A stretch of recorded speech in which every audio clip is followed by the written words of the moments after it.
Hi, this is Dave, and I'm going to tell you my unruptured aneurysm story.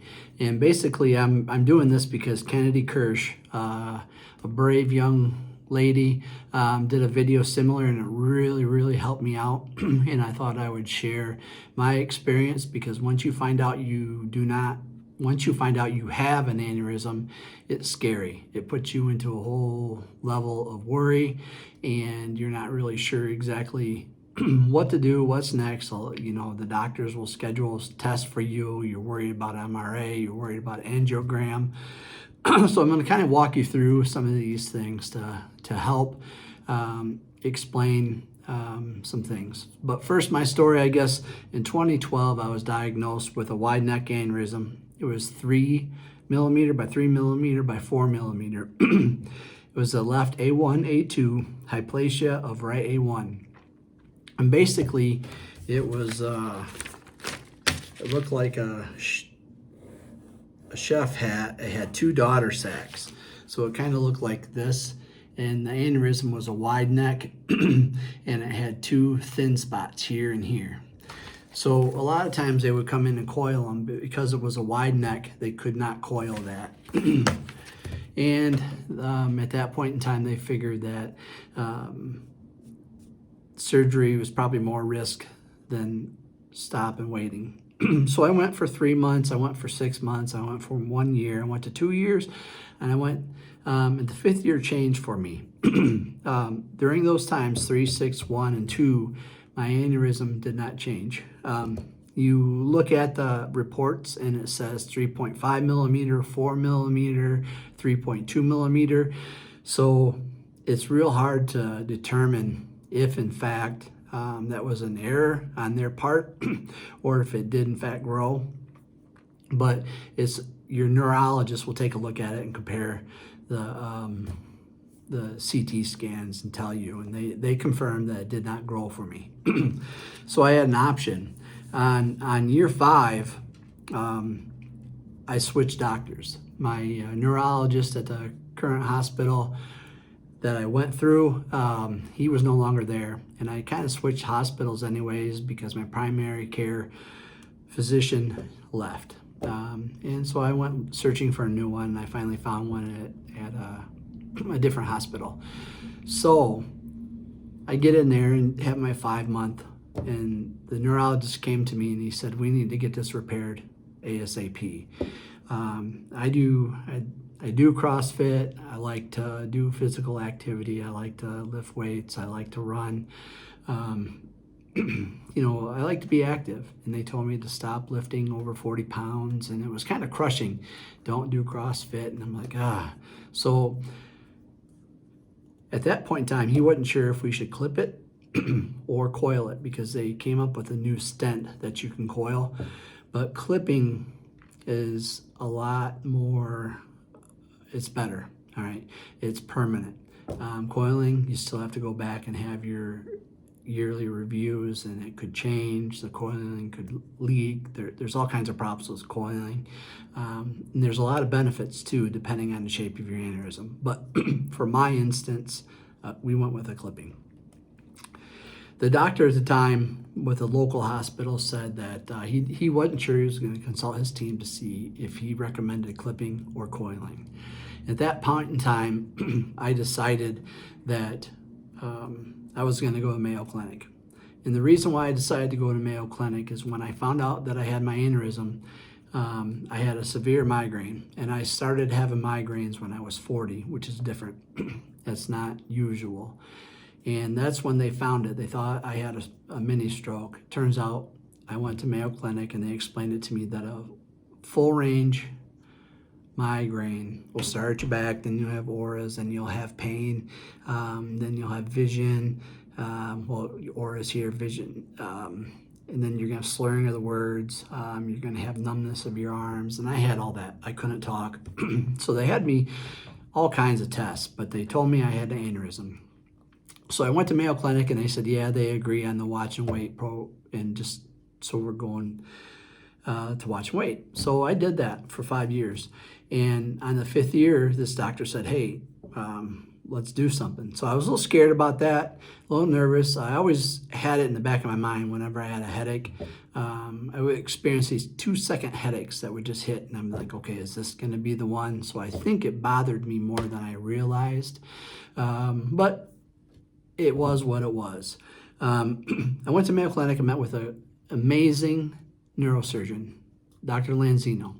And he told me, he says, right now, looking at it, it hasn't changed. So you're relatively low risk that it's going to change, but you never know. It could.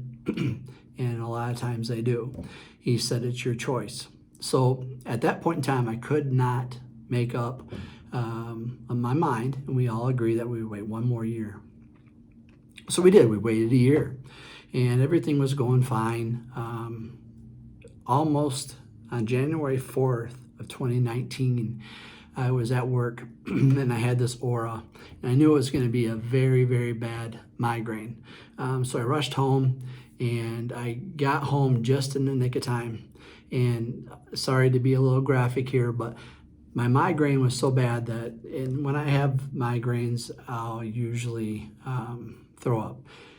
That happened, but prior to that, I had blood squirt out of my nose, and it went all over the bathroom floor as I was trying to make it before I got sick.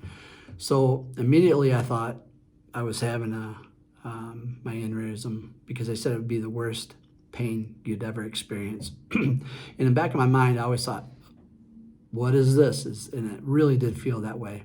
So they rushed me to the hospital. My wife took me. They said, aneurysm's fine. There was no bleeding. So after that was done, it took me 3-4 days to recover from that migraine. It was a long one. It hurt. I went back to work, but it just, as you know, migraines, and maybe you don't, but if you do know, you can have ghost headaches for a long time. It can really affect you. This one did for me. I knew at that time that I wanted to get it fixed as soon as possible. So I did. But prior to that, I talked to my wife and said, hey, I want to get this done. And I prayed that night, and I prayed to give me the right direction. I also reached out to some friends before I prayed, and they said, you can trust that you're in God's hands. It hasn't changed now, but that's up to you. So I prayed, and the next day, the very, very, very next day, I was working. We were doing a shutdown. I was working at 7 p.m. And at 7 p.m., a gentleman, Dennis, who I contacted earlier on, probably 9 months prior, on Facebook Marketplace, because I'm a DJ, and he was also a DJ, and he was getting ready to retire from the sheriff's department, as well as he was getting ready to retire from the sheriff's department. So we were talking, we got back and forth, and we became Facebook buddies, friends. So we'd reach out and say hi, happy birthday, happy anniversary, and we talk every now and then, and he'd call. He called one time before. We had great conversations, but he called me at 7 p.m.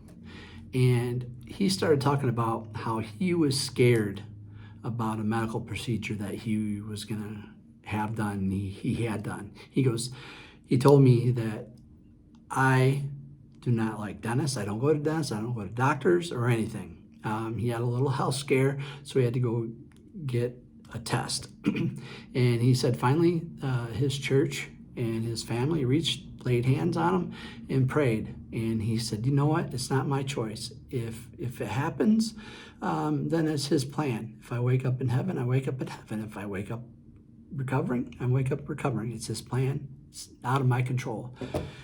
Immediately, because I prayed for it the night before, I got goosebumps, and I still do. I get these goosebumps every time I tell this story.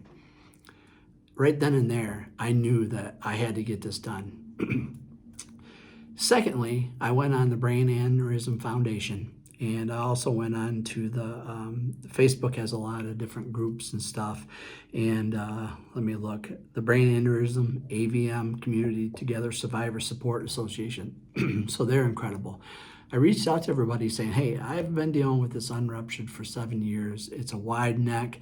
It hasn't changed. but I recently had a scare, and I thought maybe this was a sign saying I needed to get this done. And 100% people said, get it done now. You're not getting any younger. Then I started looking at craniotomies after 50. Sometimes the risk is higher. I guess that's with any major surgery. What else?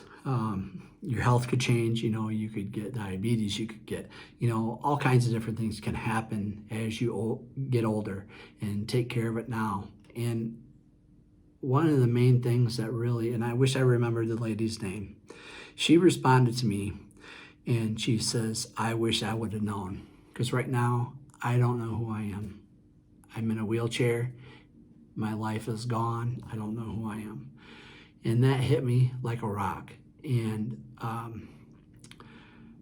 I knew right away. I prayed and I got those signs. So we got scheduled for August of that year, 2019. So working along, I worked at a pharmaceutical company as a contractor. And 2 months prior to the surgery date, I already had my out-of-pocket max hit.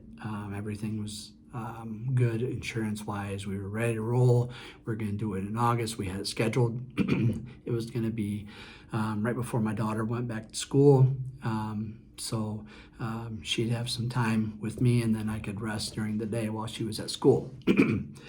Well, they told us, as we were a contractor working on capital projects, they said capital budget done. So I had a choice to work elsewhere or find another job. And I didn't want to do either one of those because I had major surgery coming up. And I knew in my heart and in my head that I was not to put this off. I considered putting it off, but I knew right away that that wasn't the deal. I had every indication that I needed to have this done. So I called Mayo Clinic. Sure enough, I was blessed. They got me in right away. Okay, they got me in a month and a half earlier, and in fact, it was a year ago tomorrow that I actually had the surgery on the 23rd or 24th of July. And so they moved it up, and I was able to stay on to my job up until that surgery, which was 2 weeks out. And yeah, I think it was 2 weeks. So I stayed on, was able to go on short-term disability. And I knew that coming out of this, I would have to look for a job or travel. And I traveled most of my career, and I was kind of done with it, and I have a child, and I really didn't want to do that. But the burden of knowing that you're going to have major surgery and not have a job, lose your job, all this stuff kind of happened all at once.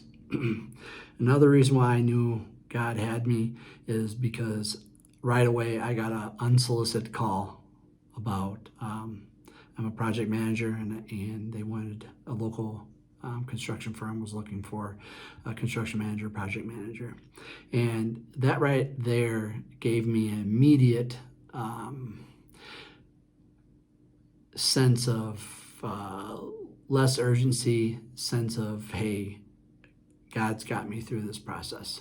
And so I didn't really stress about that too much, especially going up through the surgery. So prior to the surgery, this was all before COVID. We went there, we met with the doctor the day before. We talked about the risks, we talked about everything, and I called up 8 p.m. They said, come on in. I was the second one up, and I went in there extremely stress-free. Any of the MRIs, angiograms, any of those are painless. And I looked at those as a way of catching up on sleep. So if you have to go through any of those, don't worry about it. Just look at it as, hey, I'm going to catch up on some sleep. So, excuse me. So, the day of the surgery, the morning of the surgery, they're wheeling me into the operating room. I remember vividly, we walked in there. I got onto there and I was like, okay, I was not stressed one bit. I was thanking everybody